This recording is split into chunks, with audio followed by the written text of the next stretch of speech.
Sabi ng Panginoon sa Jeremiah 29:11, "For I know the plans I have for you, declares the Lord." Sabi ni Prophet Jeremiah, "Plans to prosper you and not to harm you. Plans to give you hope and future." Kung titingnan mo yung mensahe, no? Iba pala ang plano ng Diyos kaysa sa iniisip ng mga tao that time. Di ba nangyari sa atin yan? Iba ang plano ng Diyos, pero iba ang ating iniisip. Iba ang ating ini-expect. Iba ang ating dinidesisyonan. Kaya tuloy, nagka-problema later on sa ating mga desisyon sa buhay. Kasi hindi tayo naka-align doon sa pangako ng Diyos.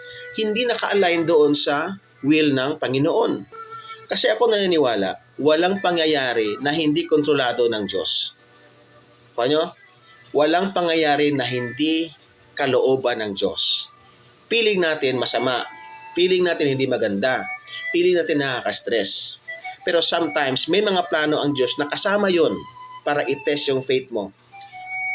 Pwede din na may mangyari sa buhay natin, inalaw ng Diyos yan kasi ang consequence. Yan ang consequence na ginawa mo. Ang tawag noon, discipline.